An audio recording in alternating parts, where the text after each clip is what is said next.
예, 오늘 이 시간 우리에게 주신 하나님의 말씀은 사도행전입니다. 사도행전 제4장 13절에서 22절까지 말씀입니다. 사도행전 제4장 13절에서 22절까지 말씀. 찾으신 분들은 자리에서 말씀을 들고 일어서 주시기 바랍니다. 사도행전 4장 13절에서 22절까지 말씀을 우리 같이 목소리를 합하여 들도록 하겠습니다. 같이 읽겠습니다. 시작. 그들은 베드로와 요한이 본래 배운 것이 없는 보잘것없는 사람인 줄 알았는데 이렇게 담대하게 말하는 것을 보고 놀랐다. 그리고 그들은 그 두 사람이 예수와 함께 다녔다는 사실을 알았지만 병고침을 받은 사람이 그들 곁에 서 있는 것을 보고는 아무 트집도 잡을 수 없었다. 그래서 그들은 그 두 사람에게 명령하여 의회에서 나가게 한 뒤에 서로 의논하면서 말하였다. 이 사람들을 어떻게 하면 좋겠습니까? 그들로 말미암아 기적이 일어났다는 사실은 예루살렘에 사는 모든 사람이 다 알고 있고 우리도 이것을 부인할 수 없습니다. 다만 이 소문이 사람들에게 더 퍼지지 못하게 앞으로는 이 이름으로 아무에게도 말하지 말라고 그들에게 엄중히 경고합시다. 그런 다음에 그들은 두 사람을 불러 절대로 예수의 이름으로 말하지도 말고 가르치지도 말라고 명령하였다. 그때 베드로와 요한은 대답하였다. 하나님의 말씀을 듣는 것보다 당신들의 말을 듣는 것이 하나님 보시기에 옳은 일인가를 판단해 보십시오. 우리는 보고 들은 것을 말하지 않을 수 없습니다. 백성이 모두 그 일어난 일로 하나님께 영광을 돌리고 있으므로 그들은 사도들을 처벌할 방도가 없어서 다시 위협만 하고서 놓아보냈다. 이 기적으로 병이 나은 이는 40살이 넘은 사람이다. 아멘. 주의 말씀입니다. 모두 자리에 앉아주시기 바랍니다. 네, 제가 설교를 위해서 함께 기도하겠습니다. 좋으신 하나님, 이 시간을 온전히 주님께 올려드립니다. 또 이 시간에 모인 우리 한 사람 한 사람을, 우리의 영혼을 주님께 또 올려드립니다. 기쁘게 받으시고 또 주님께서 주시는 기쁨으로 오늘 이 시간 우리가 주의 말씀을 기쁘게 받게 하여 주시옵소서. 일상생활에 여러 가지 가시덤불로 막히는 일 없게 하셔서 열매를 맺어 30배, 60배, 100배의 결실을 맺는 그런 하나님의 귀한 약속의 말씀 될 수 있도록 주님 도와주시옵소서. 감사드리며 예수님의 이름으로 기도합니다. 아멘. 할렐루야. 아멘. 감사합니다. 네, 지난 주일에 이어서 오늘도 산헤드린 공회에서 있었던 이 베드로의 그 증언으로 함께 나누도록 하겠습니다. 정말 이례적인 무더위 그리고 홍수 등 이제까지 우리가 겪었던 경험을 뛰어넘는 이런 일상을 살고 있습니다. 그러나 여러분, 우리의 일상이 변하고 우리의 경험은 변하더라도 어제와 오늘과 앞으로도 영원히 변하지 않으실 그 하나님의 말씀이 오늘 우리를 붙들고 계신 줄로 믿습니다. 그 변함없는 은혜로 오늘도, 오늘뿐만 아니라 우리의 모든 일상생활이 하나님께서 주시는 그 은혜를 실감나게 체감하실 수 있기를 또 다시 한번 축복합니다. 아멘. 이 베드로와 요한이 정말 이 어떤 용감하고 또 조금도 두려움이 없이 의회의 공회의 사람들 앞에서 고백하는 것을 보고 이 지도자들이, 유대 당시의 지도자들이 오히려 더 당황하게 됩니다. 사실은 베드로와 요한이 당황해야 하고 무서워해야 하고 어쩔 줄 몰라 해야 하는데 지금 모습이 뒤바뀐 것입니다. 왜냐하면 그들의 예상을 뛰어넘는 사도들의 이 모습에 놀랐기 때문이죠. 오늘 성경은 놀라다 이렇게 표현되어 있는데 여러분 댁에 가지고 계시는 개역 성경은 이상히 여기다 이렇게도 표현되어 있을 거예요. 이상하게 여겼다. 이거는 그냥 이상한 정도가 아니라 거의 패닉에 빠진 거예요. 이들이 어떠한 지금 자기들의 사고와 사리 분별이 명확하게 되지 않는 그런 상황에 처하게 되는 것입니다. 왜냐하면 그들이 이미 베드로와 요한이 어떤 신분의 사람이었는지 또 그들의 삶이 어떤 레벨의 사람이었는지를 너무 잘 알고 있었던 거예요. 베드로가 어떤 사람이고 요한이 어떤 사람이고. 그래서 본문에 이렇게 표현되어 있죠. 배운 것이 없는 보잘것없는 사람으로 이렇게 알고 있었다는 거죠. 베드로와 요한을. 그리고 실제로 그들의 삶의 현장은 그랬죠. 그들이 뭐 학교를 다녔습니까? 뭐 그들이 온갖 큰 업적을 남겼습니까? 그렇지 않죠. 이 말은 사도들이 당시에 유대 사회에 주류가 아닌 비주류에 속해 있던 사람들이다라는 것을 가르쳐 주고 있습니다. 개역 성경에는 이 구절을 우리는 보잘것없는 사람이다 세 번역 이렇게 원문에 충실해서 이렇게 뜻에 충실해서 이렇게 번역을 했는데 개역 성경은 뭐라고 얘기하냐면 범인이다 이렇게 번역을 하고 있어요. 이 범인은 죄를 지은 범인이 아니고 평범한 사람이라는 거예요. 평범한 사람. 즉 세번역 성경은 보잘것없는 사람이다 번역을 했지만 그냥 지극히 평범한 사람인 줄로 알고 있었다 이렇게 얘기를 했다라는 거죠. 그래서 일본어 우리가 쓰는 신공동역 성경도 뭐예요? 무카쿠나 후츠노 히토 배운 것이 없는 보통 사람. 당시에는 공부하지 않고 뭐 소위 말해서 책을 읽거나 어떤 이 배움이 있는 것은 평범하지 않았다라는 것이죠.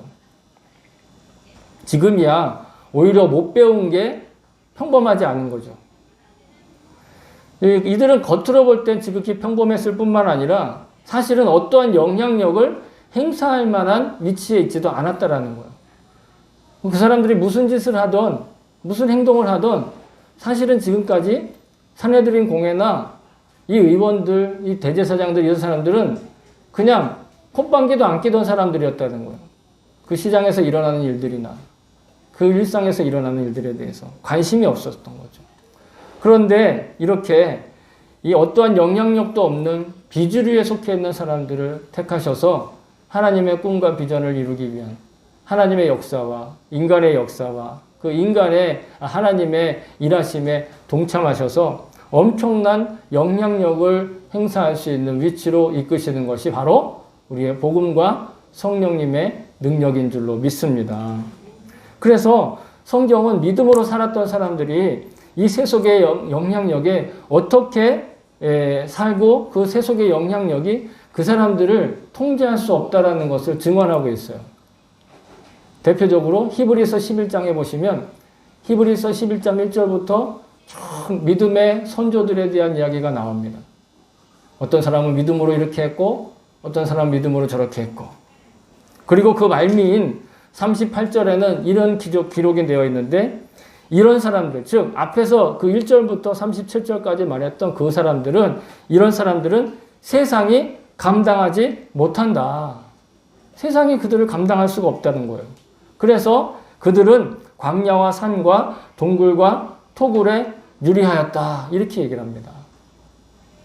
근데 중요한 건 세상이 그들을 감당하지 못하기 때문에 이들이 광야와 산과 동굴에 간 것이지 이들이 세상에서 그냥 비굴해져서 이들이 그 믿음으로 살았기 때문에 세상에서 버림받아서 그래서 어찌할 수 없이 산과 광야와 동굴에 갔다는 것이 아니에요.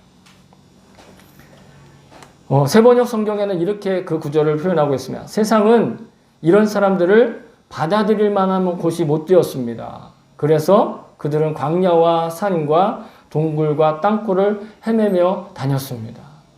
세속적인 관점에서 보면 광야로 나가고 동굴에서 살아야 되고 땅굴을 파고 살아야 된다고 한다면 굉장히 비참하고 굉장히 불행하고 굉장히 불운한 인생이라고 생각할지도 모르겠어요.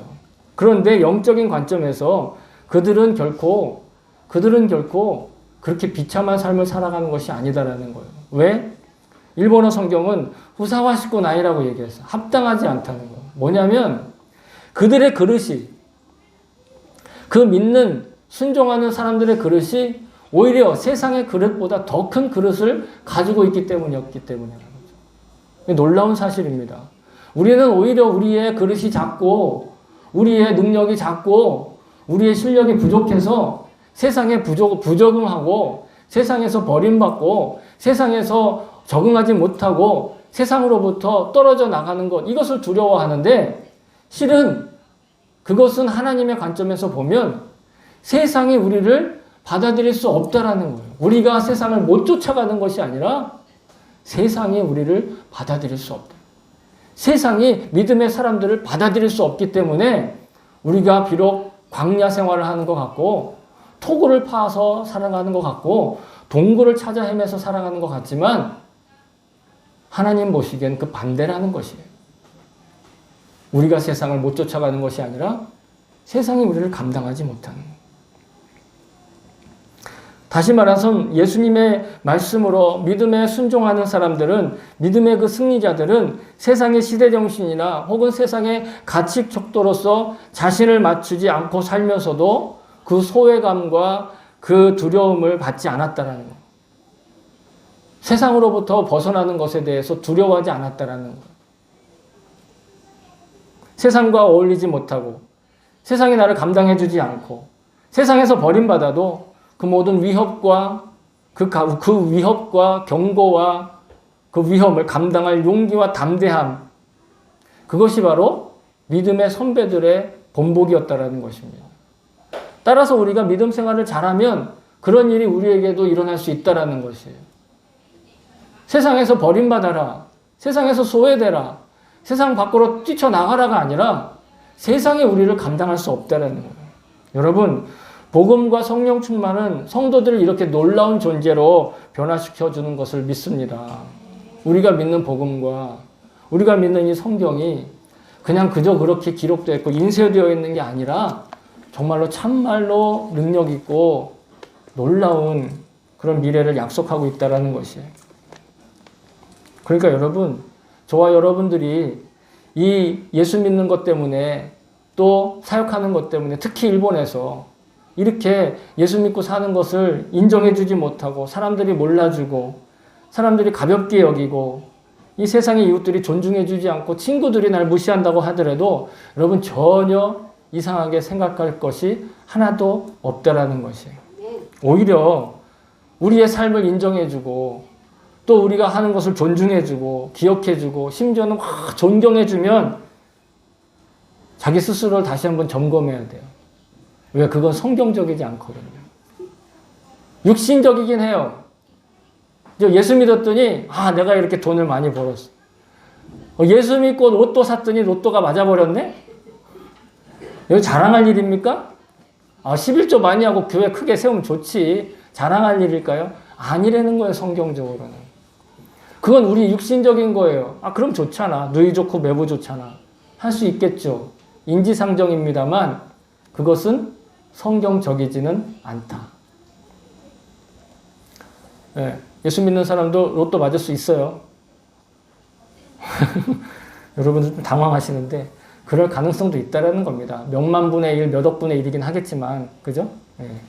로또가 맞는 게 그런 확률이 이렇게 확률이 굉장히 적잖아요. 여러분, 복음을 믿고 성령 충만함을 얻으면 성령에 의지해서 성령 충만하게 되면 이런 용기가 생기는 거예요. 그거 세상에서 인정받는 거, 세상으로부터 뭔가 사람들 존중받는 거, 세상 사람들이 내 한마디 하는 것 때문에 무시하지 못하는 거, 그래서 내가 고개를 빳빳이 세우고 살 수 있는 거, 여러분, 그거 결코 마음에 연연해하지 않고 그런 것 없어도 용감하게 살 수 있는 그런 담대함이 생기는 줄로 믿습니다. 그래서 그런 베드로와 요한이 바로 오늘 그 모습의 증인이라는 거예요. 베드로와 요한은 사실 자랑할 만한 게 하나도 없었단 말이에요. 베드로와 요한은 지난주에도 말씀드렸다시피 그 사내들인 공회에서 그냥 작은 여종 한마디의 말 때문에 그냥 자기가 3년 동안 인생을 다 바쳐서 쫓아다녔던 그 스승을 그냥 나 모른다. 그것도 한 번도 아니고 3번이나 그리고 저주하면서 그런 아주 겁쟁이였다라는 거예요. 그런데 그가 성령을 받고 또 하나님의 예수 이름의 권능의 증거가 나타나는 일을 경험하니 더 이상 도망가지 않고 겁쟁이가 아니라 당당하게 용감한 사람으로 변화되었다라는 것이죠. 저와 여러분에게 필요한 건 더 많은 돈, 더 넓은 집, 좀 더 명예로운 자리보다 성령의 충만함으로 그런 용기를 얻는 일인 줄로 믿습니다. 그래서 그들이 그 공회의 사람들이 모여서 갑작스럽게 논의를 합니다. 이들을 어떻게 처벌할 것인가. 그래서 그들을 나가라고 하고 그 공회에서 잠시 자리를 피하게 하고 그들을 어떻게 처벌할 것인지 고민을 하는데 여러분 이들이 지금 상황이 너무 패닉에 빠져 있어서 명확하고 확실하고 올바른 사리 판단이 안 되는 상황에 있는 거예요. 왜냐하면 그들이 사도들이 예수의 이름으로 고친 사람이 자기들도 알고 있는 사람들이면서 온 예루살렘에 그 증거가 다 드러났기 때문에 이것을 어떻게 무마할 수가 없는 것이죠. 그래서 내린 결론이 그냥 이거예요. 예수님의 이름으로 가르치고 그 이름을 말하지 말라. 그것을 금하라. 그들을 어떻게 처벌하지도 못했고 어떻게 벌을 내리지도 못했어요. 심판을 하지 못하고 정죄하지 못했다라는 것이죠. 죄를 정하지 못했어요. 죄를 찾지 못했다라는 거예요.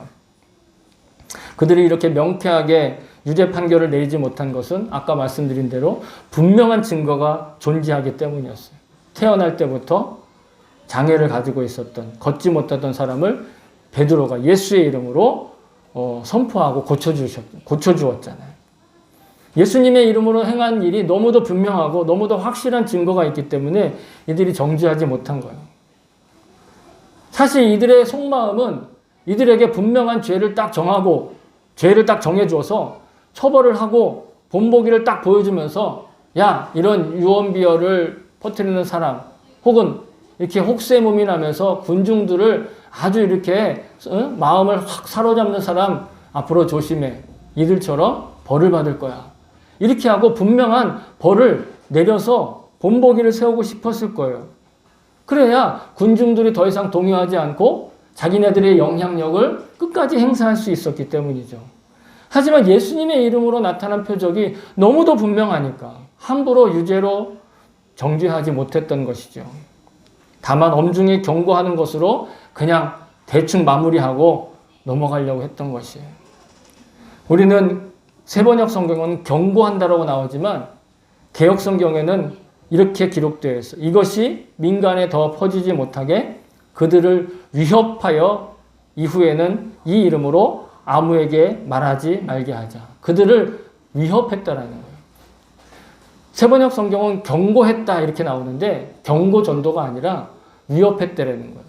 한 번만 더 그렇게 얘기하면 우리가 너 어떻게 다시 크게 혼내줄지 몰라. 한 번만 더 이 얘기하면 우리가 너를 다시 잡아들여서 크게 아프게 할지 몰라. 일본어 성경도 오도스라고 하는 위협하다라는 그런 표현을 쓰고 있습니다. 그들이 할 수 있었던 건 근데 가만히 잘 생각해 보시면 그들이 할 수 있었던 것은 어떤 그들을 정죄하거나 실제 처벌을 할 수 있는 것이 아니라 다만 어떻게 했다고요? 경고하고 협박하고 위협할 수밖에 없었다라는 거예요. 여러분, 예수님을 믿는 사람들이 위협을 받기도 하고 협박을 받기도 하고 경고를 받기도 하지만 예수님 말씀하시기를 우리를 악한 영이 건들지도 못한다고 얘기하고 있어요. 사실은 우리는 어떠한 해도 받을 수 없고 우리는 어떤 손해도 끼쳐지지 않고 우리는 어떤 위험에도 처하지 않게 된다는 거예요. 사실은. 그들은 협박할 수 있었지만 그들의 몸을 막을 수도 없었고 그들의 몸에 상해를 입힐 수도 없었다는, 매를 칠 수도 없었다는 거예요. 그들이 예수님을 매로 치고 따기도 때리고 했지만 분명한 증거가 있는 베드로와 요한에게는 아무런 해도 끼치지 못했다는 거예요. 근데 이처럼 우리도 예수님 믿으려고 결단하고 순종하면 이전에 없던 새로운 갈등 상황에 처하게 될 때가 너무 많이 있어요. 근데 거의 대부분 그런 갈등 상황을 만나게 된다고 해도 과언이 아닐 정도죠. 대부분 그런 관계를 만나죠. 저도 그런 경험이 있잖아요. 가장 가까운 어머니, 가족인 어머니가, 그죠? 오히려 핍박을 하고, 교회 가면 밥이 나오니 쌀이 나오니 막 이렇게만 말씀하시고, 세속적인 생활 패턴을 벗어나서 신앙생활을 하려고 정말 잘 살아보려고 잘 믿어보려고 하면 반드시 양자택일해야 되는 경우들이 많이 생깁니다. 대표적으로 주일 성수의 문제가 그렇죠. 그리고 또 우리의 아킬레스건인 돈 쓰는 문제, 헌금 11조, 재정을 사용하는 문제도 그렇습니다.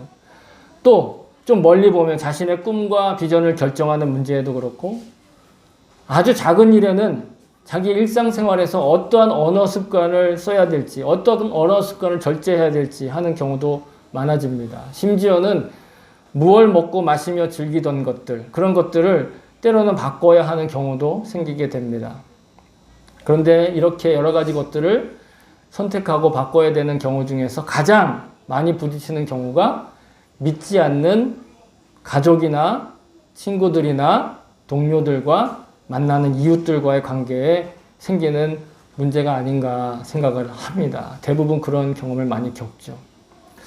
그래서 우리 당신은 행복하십니까? 라고 하는 10주 동안 양육하는 그 양육을 받으신 분들이 꽤 많이 계신데, 그 중에 곰곰이 생각해 보시면 제 6과의 제목이 뭐라고 되어 있냐면 새로운 갈등에 도전하십시오 이렇게 되어 있어요.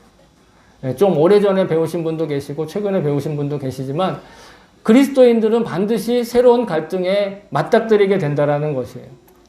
세속적인 자연인으로 살던 그 습관 내려놓고 이제는 그리스도인으로서 살기 위해서 생겨나는 새로운 갈등을 회피하지 말라는 내용이죠. 멸망과 허무로 가던 우리의 인생길을 돌이켜서 생명과 소망의 길을 가는 데는 건강한 갈등이 생기는 것을 피할 수가 없다라는 것입니다. 나니아 연대기라는 소설, 판타지 소설이 있어요. 어린이들의 소설인데 그 저자인 C.S. 루이스는 영국의 그리스도인입니다. 그가 예수님을 부정하다가 예수님을 다시 믿고 나서 여러 가지 변증하는 책을 썼는데 그 책 중에 지옥에 관해서 이렇게 표현하는 구절이 나와요. 지옥으로 가는 길은 결코 벼랑길이 아니다. 지옥으로 향하는 길은 밋밋한 내리막길이다. 그래서 사람들은 그 길을 기분 좋게 걸어간다. 지옥으로 가는 길이 기분 좋게 걸어갈 수 있는 밋밋한 내리막길이라는 거예요. 저는 그 구절을 읽으면서 천국길에 대해서 생각을 해봤어요. 그의 표현을 빌리면 천국길은 그 반대의 길이에요. 천국으로 가는 길을 표현하자면 천국길은 밋밋한 오르막길이 될 것입니다. 그래서 사람들은 약간의 부담을 느끼는 천국으로 향하는 길을 걷는 것을 즐거워하거나 달가워하거나 기분 좋아하지 않는지도 모르겠습니다. 예수님은 더 심하게 얘기하셨어요. 천국으로 가는 길, 생명으로 가는 길, 영생으로 가는 문, 그 길에 통하는 문은 좁고 그리로 연결된 길도 매우 비좁은 길이다. 이렇게 말씀하셨어요. 마태복음 7장 13절에서 14절에는 좁은 문으로 들어가라. 멸망으로 인도하는 문은 크고 그 길이 넓어 그리로 들어가는 자가 많고 생명으로 인도하는 문은 좁고 길이 협착하여 찾는 자가 적음이라. 생명으로 가는 길은 좁기 때문에 인기가 없다라는 것이에요. 아주 밋밋한 오르막길 정도가 아니라. 성도로 살면서 일상생활에서 영적인 갈등이 생기고 고민이 생기는 것을 여러분 두려워할 필요가 없다라는 말씀. 두려워하지 말아야 된다, 두려워하지 말아야 된다, 두려워하면 나 지옥 간다. 이게 아니라 두려워할 필요가 없다고요. 사람들이 믿음에 대해서 자꾸 부담을 갖는 것, 이렇게 해야 된다, 저렇게 해야 된다. 그렇게 생각하기 때문에 믿음 생활이 어려운 거예요. 그게 아니라 허용된 겁니다. 이제는 우리가 그렇게 살아도 된다는 거예요. 예수님 믿어야만 한다가 아니라 사실은 예수님 믿어도 돼. 예수님 믿고 그렇게 해도 돼. 라는 그런 믿음이에요, 여러분. 그래서 사도 바울은 뭐라고 얘기하냐면 우리가 하나님의 뜻대로 하는 근심과 그 고민은 오히려 우리를 구원에 이르는 길로 인도한다. 이렇게 말씀하고 있어요. 고린도 성도들에게 보낸 고린도 후서 제7장 10절에 보시면 하나님의 뜻대로 하는 근심은 후회할 것이 없는 구원에 이르게 하는 회개를 이루는 것이요 세상 근심은 사망을 이루는 것이니라. 세상 것으로 근심하면 사망이지만 하나님의 뜻대로 하는 갈등, 하나님의 뜻대로 하는 근심, 하나님의 뜻대로 살고자 하는 고민은 오히려 나를 다시는 후회하지 않는 그 회개의 길로 이끌어준다라는 거예요. 그러니까 여러분 신앙생활 하면서 고민 생기는 거는요 너무 당연한 거고 좋은 거예요. 좋은 거. 뭐 축복까지는 아닐지 모르지만 굉장히 유익한 거예요. 제가 존경하는 하정환 목사님은 축복은 죄송합니다. 고난은 축복이 아니라고 그랬어요. 그 말에 전적으로 동의해요. 고난은 축복은 아니에요. 그러나 고난은 우리에게 가장 유익한 거예요. 고난 자체가 왜 축복이에요? 병든 게 뭐가 축복이고, 예?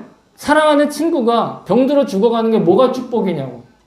그러나 그 가운데 우리는 하나님을 더 알 수 있고 하나님을 더 찾을 수 있는 그런 유익한 길이 열려 있는 거예요. 세상과의 갈등은 그런 유익함이 있는 것이에요. 갈등 자체가 좋은 것은 아니겠죠. 그래서 우리가 그리스도인으로 사는 것 때문에 이 세속의 가치관으로 나를 보고 이 세속적인 시대의 흐름으로부터 나를 보면 그것으로부터 내가 내 마음에 협박을 받고 위협을 느낄 때가 있다라는 것이에요. 자신의 영적인 선택으로 인해서 손해를 볼 것 같고 내가 상해를 입을 것 같고 재산의 손실을 볼 것 같은 아니면 미리 염려하는 거예요. 미리 염려. 아직 안 일어났어요. 아직 박해도 안 받았고요. 예? 아직 뭐 사람들이 우리 그리스도인이라고 해가지고 잡아가지도 않는데 잡아갈지도 몰라. 내가 다칠지도 몰라. 이렇게 막 미리 걱정하고 참 걱정도 참 뒷말은 하지 않겠습니다. 나쁜 말이니까. 여러분 어쩌면 이것이 너무 당연한 반응일 수도 있겠지만 왜 이런 일이 우리에게 그런 걱정이 들어오는가? 사탄 마귀가 쉬지 않기 때문에 그러는 거예요. 사탄 마귀가 쉬지 않고 한 사람이라도 더 지옥으로 그 밋밋한 내리막길로 내려모으려고 사탄 마귀가 아직도 쉬지 않고 일하고 있어요. 하나님의 형상의 사람들이 한 사람이라도 더 멸망하도록 자기도 갈 건데 자기가 끌어들이는 거예요. 그래서 베드로가 이렇게 고백하죠. 여러분 너무 잘 아시는 구절입니다. 베드로 전서 5장 8절에 근신하라 깨어라 너희 대적 마귀가 우는 사자와 같이 두루다니며 삼킬 자를 찾나니. 사자가 삼킬 자를 찾는 것처럼 지금 사탄 마귀가 한 사람이라도 더 유혹해서 그 지옥에 보내려고 우리를 협박하고 겁을 주고 위협하는 거예요. 경고하는 거예요. 그래서 우리가 신앙생활 좀 제대로 하려고 하다 보니까 일상생활에서 자기가 누려야 될 권리들이 있어요. 마땅한 권리. 또 그런 유익함. 때로는 그것을 양보하고 싶은 마음도 들지만 사실은 그것이 그 내면에 거리낌이 되고 부대끼는 일들이 생기더라는 거예요. 예수 안 믿었으면 고민하지 않고 자기의 권리를 챙겼을 텐데. 예수 믿으니까 이것도 좀 양보해야 될 것 같고 저것도 좀 손해봐야 될 것 같은 그런 건강한 고민이 생기는 거예요. 건전한 갈등이 생기는 거죠. 그런데 여러분 그런 고민이 생기는 건 다시 말씀드리지만 반복해서 말씀드리지만 그건 우리가 지금 제대로 된 신앙의 길을 가고 있다는 증거라고요. 밋밋한 오르막길을 가니까 내 다리가 피곤하지요.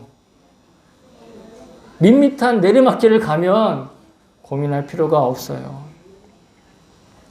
오히려 믿음 생활 안 하고 바르게 하지 않고 오히려 꼼수 피고 묘한을 내고 세상의 가치를 따라가는데도 형통한다?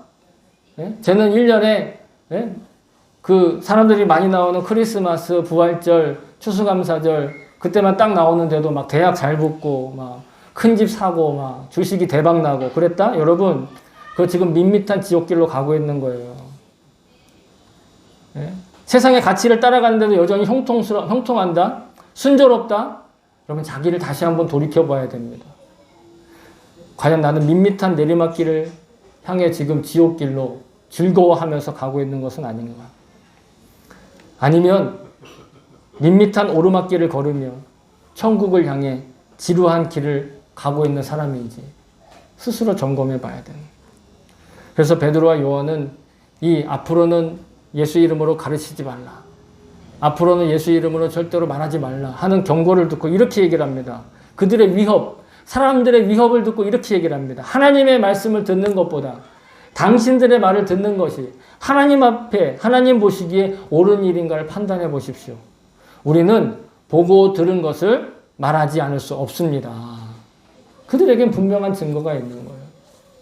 예수님이 하시는 분명한 증거, 예수님께서 주신 분명한 감동이 있는 거예요. 베드로는 더 이상 자신의 신변을 걱정하며 마음에도 없는 말을 하면서 아주 비겁하게 도망치던 이제 배신자가 아닙니다.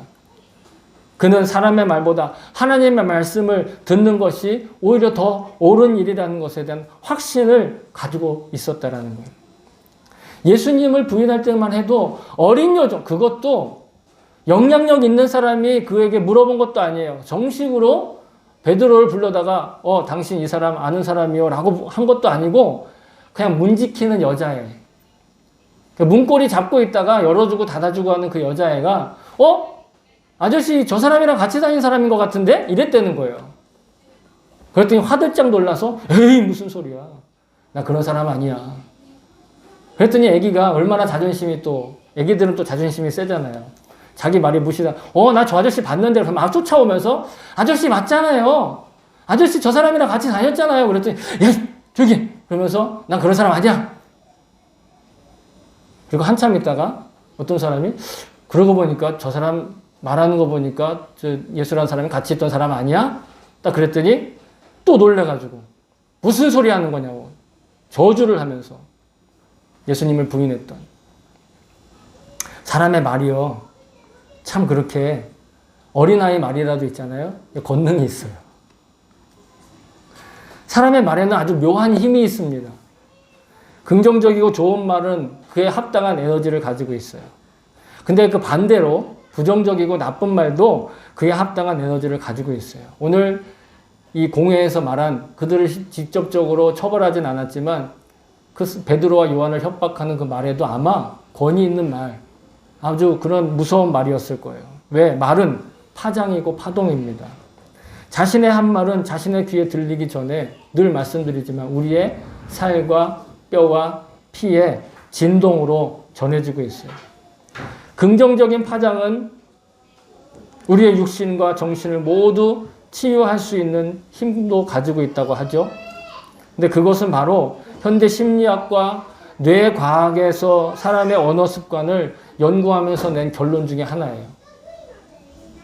심리학이 발전하고 뇌과학이 발전하니까 그런 언어 습관을 통해서 사람들이 긍정적인 에너지도 받고 부정적인 에너지도 받는다라는 거예요. 언어가 행동에 많은 영향을 미치고 있어요. 같은 의미를 전달하더라도 있잖아요.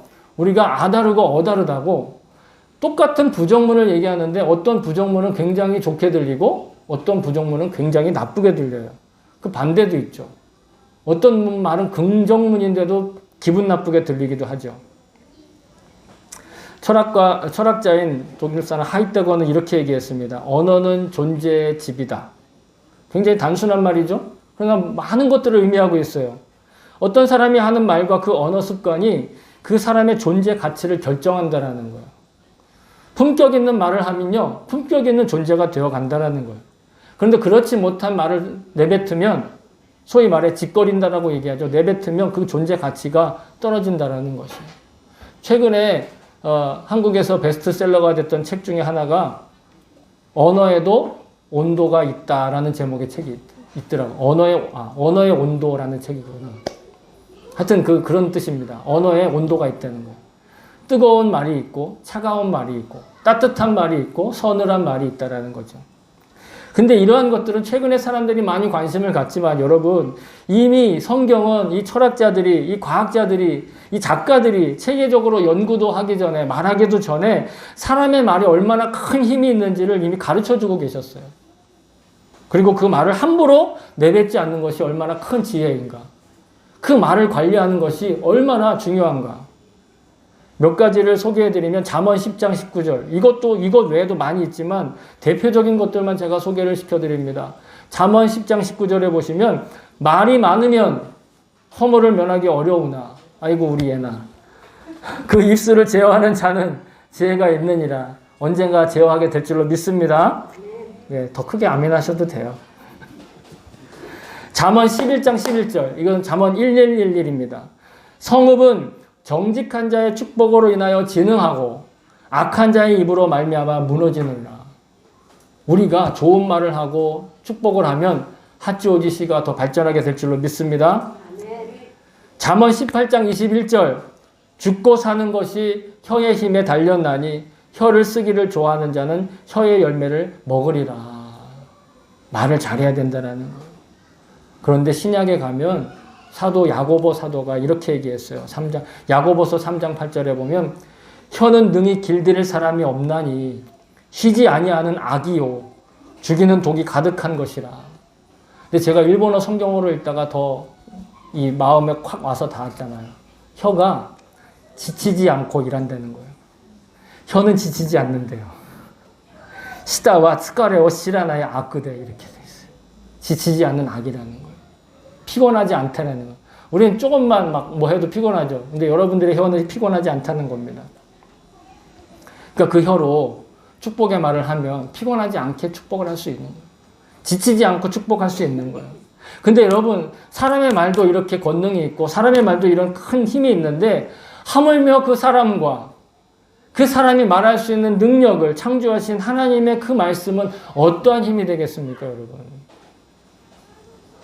시편 33편 6절에는 이렇게 기록되어 있어요.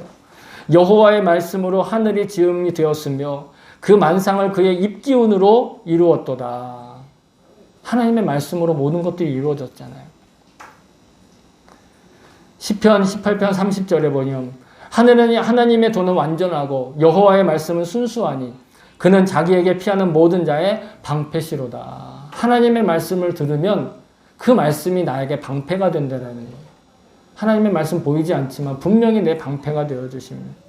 시편 119편 9절에는 청년이 무엇으로 그의 행실을 깨끗하게 하리이까 주의 말씀만 지킬 따름이니이다. 이거는 꼭 젊은 사람에게만 얘기하는 것이 아니라 모든 사람에게.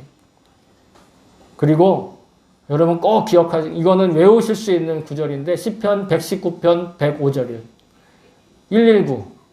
시편 119 105절. 예. 119 105절이에요. 119 105절. 따라해 봅시다. 주의 말씀은 내 길의 빛이요. 죄송합니다. 주의 말씀은 내 발의 등이요. 내 길의 빛이니이다. 아멘. 주의 말씀이 내 발의 등불이 되고 내 길의 빛이 되어주신다는. 에베소서 6장 17절은 이 성령의 말씀이 우리에게 무기가 된다고 말씀하셨어요. 성령의 검, 곧 하나님의 말씀을 가지라. 이미 우리는 그걸 가졌잖아요. 여러분, 세례 받으면서 다 택배 받으셨죠? 예수님 만나고 나서 다 택배 받았잖아요. 그죠? 예? 전신갑주 다 받으셨잖아요. 전신갑주. 구원의 투구부터 시작해가지고 성령의 말씀까지 다 받으셨잖아요. 여러분, 사람의 말과 혀에 담겨있는 권세의 원천은 하나님의 말씀인 줄로 믿습니다. 하나님께서 말씀으로 천지를 창조하시고 지금도 여전히 말씀으로 실은 우리의 삶을 계속해서 연장시켜 주시고 1초 1초 창조하고 계신 거예요. 그 창조가 끝나는 순간 우리는 뭐예요? 저 세상 가는 겁니다. 하나님이 계속해서 유지시켜 주시는 거예요. 하나님이 이 세상을 여전히 말씀으로 다스리고 계시고 있음을 믿습니다. 우리가 사람의 말과 저주를 듣기보다, 사람의 협박을 듣기보다, 사람들의 경고를 듣기보다 먼저 하나님과 그 말씀과 약속에 의지하는 그런 가장 현명하고 지혜로운 선택을 하실 수 있기를 바랍니다. 그렇게 선택하셔도 돼요. 사람의 말은 사도들을 위협하고 협박했어요. 그러나 사도들은 사람의 위협이 아니라 오직 하나님의 말씀과 약속으로의 말씀을 들었습니다. 사람에 의해 해석된 그 말씀도 실은 하나님의 말씀을 직접 자신의 손으로 들고 소리내어 반복하는 것보다 낫지 않아요. 아무리 저도 설교를 더 잘하고 싶습니다. 그리고 요즘에 유튜브 열면 막 넘쳐나죠. 그러나 아무리 내 마음을 감동하고 아무리 내 심령을 울리는 설교를 할지라도 내가 내 손으로 직접 하나님의 말씀을 들고 읽는 것보다는 능력이 없어요. 파이터라고 하는 책이 있어요. 이거는 무슨 경건서적입니다. 어떤 다른 책이 아니라 그 파이터라는 책을 쓰신 수지선한 목자교회의 강대형 목사님이라고 계십니다. 이렇게 구체적으로 얘기하는 건 저랑 개인적인 친분이 있기 때문에 말씀을 드리는 겁니다. 근데 그분이 그 책에서 뭔 얘기를 하시냐면 말씀을 읽는 그 태도, 말씀을 읽는 것 자체에 대한 소중함을 말씀해 주셨어요. 얘기를 하셨어요. 강 목사님은 단순히 말씀을 읽는 그 행동 자체로 내면의 힘을 얻으신대요. 그러니까 말씀으로 인해서 그 깨우침이 아니라 그냥 그 말씀을 읽는 것 자체가. 강 목사님도 사람이지라 때때로 화도 나고 때로는 겁도 나고 막 짜증도 나고 자신의 정신줄을 놓치실 때도 많다고 합니다. 그건 그냥 그분의 고백이에요. 그때 강 목사님은 다른 방법을 찾지 않으시고 가장 먼저 하는 게 입을 딱 닫으신대요. 입부터 단속을 한대요. 화가 나면 여기로 튀어나오니까. 그리고 속으로 이렇게 한대요. 주여, 주여, 주여, 주여, 주여, 주여, 주여, 주여, 주여, 주여, 주여, 주여 이렇게 하신대요. 계속.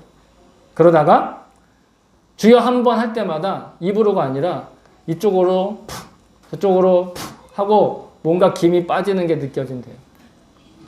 그래서 김이 좀 빠지고 나면 그때 뭘 하느냐? 성경의 말씀을 딱 펼치신대요. 가장 많이 읽으시는 건 시편이래요. 시편. 정 가운데 있기도 하지만 시편의 말씀이 그냥 아무런 판단 없이 또 생각 없이 연구하지 않고 읽기에 가장 좋은 책이라는 거예요. 어디를 펼쳐도 다 자기의 마음에 감동이 오더라는 거예요. 시편 같은 경우는. 스토리로 못 읽겠으면 여러분 시편만 주구장창 읽으셔도 하나님의 은혜가 임할 줄로 믿습니다. 그래서 성경을 펼쳐서 읽으면 그냥 계속 읽는데요. 그냥 두서없이 그냥 계속 읽는 거예요. 읽기를 반복하면 그러면 목사님 마음을 붙드는 구절들이 눈에 들어오기 시작한대요. 그러면서 자기가 화내고 짜증내고 겁내고 또 어떤 여러 가지 마음의 동요 일어나는 것들이 다 해결되기 시작하는 거예요. 근데 그러려면 무엇보다도 말씀을 평소에 많이 읽는 시간을 가져야 영적인 유혹과 위협을 만날 때 자신을 지킬 수 있다라고 얘기를 하십니다. 저는 그 말씀을, 그 구절을 읽으면서 저에게 적용을 했는데 저는 그때 소리를 내서 읽기를 추천해 드립니다. 저는 소리 읽는 것이 더 좋다고 생각을 해요. 이게 무슨 뜻인지 무슨 깊은 의미가 있는지 알기 위해서 성경을 그렇게만 위해서 성경을 읽는 것이 아닙니다, 여러분. 나 한 성경 몇 번 읽어봤어. 나 성경 읽어봤는데 이런 내용 저런 내용 다 좋아. 그게 아니라 여러분 이 말씀을 읽는 소리 자체가 나의 당장의 감정의 분노와 짜증과 태만을 이겨낼 수 있는 그 하나님의 능력과 힘이 될 수 있기 때문에 그런 거예요. 정확하게는 그 소리 자체에 힘이 있다기보다는 그 소리가 통로가 되어서 하나님을 경험하게 된다는 것입니다. 성경을 읽으면서 깨우쳐야 하는 것도 있고 의미를 알아야 되는 것도 있지만 여러분 성경을 읽는 그 시간과 그 공간이 우리의 육신과 정신과 영혼을 지키는 시간과 공간이 되는 줄로 믿습니다. 성경을 내 입으로 소리내서 읽는 그 시간과 그 공간 안에 여러분들의 삶, 여러분들의 육신을 집어넣으세요. 그러면 우리가 사는 일상 속에서 사람들의 위협과 이 세속의 협박과 관계에서 오는 그런 낙담과 낙심이 우리 마음에 다시 갈등을 일으키고 우리는 망설이거나 혹 고민하게 될 때 그 시간과 공간 안에서 나를 지키게 된다는 것입니다. 어떤 것은 선택해야 할지 고민하게 되죠. 그러나 여러분 이제는 고민할 필요가 없어요. 갈등을 생기면 그 갈등을 어떻게 해결할까 고민하지 마시고 먼저 입을 닫고 말씀을 펼쳐 읽기만 하면 됩니다. 사람들은 얘기해요. 그러면 다 되냐고. 안 해본 사람들이 그렇게 의미를 갖는 거예요. 해보세요. 해보고 나면 알아요. 해보고 나면 증거가 생기고 간증이 생기고 내 증인이 돼서 베드로처럼 그렇게 되는 거예요. 말씀을 읽는 시간과 말씀을 듣는 소리, 공간 안에 우리를 있게 하면 됩니다. 그러면 하나님께서 그 상황과 그 여건과 형편에서 벗어날 길을 열어주실 줄로 믿습니다. 사랑하는 성도 여러분, 사도들은 세속의 지도자들과 권력자들로부터 경고를 받고 위협을 당했어요. 그러나 그들의 경고와 위협은 하나님의 약속과 소망에 비하면 아무런 능력도 힘도 없는 안개만도 못한 것이었습니다. 사도들이 그 진리를 알지 못했을 땐 예수님을 배신하고 부인하고 도망갔습니다. 하지만 성령으로 힘을 얻고 예수의 이름으로 권능을 체험한 그 증거를 갖게 되었을 때 더 이상 그들은 물러나는 사람들이 아니었습니다. 도망가지 않았습니다. 죽음도 그들을 막을 수 없었습니다. 오늘날 우리에게는 그런 위기에서 물러나지 않기 위해 애쓸 힘이 필요한 것이 아닙니다. 도망가지 못하게 묶어둘 율법이나 노하우가 필요한 것이 아니에요. 죽음과 질병을 극복할 의학적 도움이나 기적이 필요한 것도 아니라니까요. 오직 성령님께서 함께 계심을 믿고 체감하고 실감하면 되는 거예요. 여전히 세속의 위협이 두렵고 일상생활의 문제가 어렵기만 하고 육신의 한계가 걱정되신다면 여러분 가장 먼저 오직 성령님을 구해보십시다. 자신이 믿음이 없다고 자책하지 마십시오. 자신의 노력이 부족하다고 또 움츠러들지도 마십시오. 오직 성령님께서 충만하게 해주시기만을 기도하고 구하면 하나님 반드시 역사하실 줄로 믿습니다. 안 해서 문제인 거지 하면 다 돼요. 나보다 나를 더 사랑하시는 분이 바로 하나님이시기 때문에 그 하나님께서 우리를 성령으로 충만하게 하실 것을 믿습니다. 오직 사람들의 시선과 그들의 말소리보다 성령의 능력을 주시는 하나님의 말씀을 먼저 소리내어 고백하는 저와 여러분 될 수 있기를 주의 이름으로 축복합니다. 기도하겠습니다. 좋으신 하나님, 세상이 우리를 협박합니다. 세상이 우리를 위협합니다. 세상이 우리를 불안하게 합니다. 주님, 우리도 때로 그것에 흔들립니다. 그러나 이제 우리는 흔들리지 않기를 원합니다. 든든히 서기를 원합니다. 주의 말씀 붙들고 견고하게 서기를 원합니다. 주님 역사하여 주시옵소서. 감사드리며 예수님의 이름으로 기도합니다. 아멘.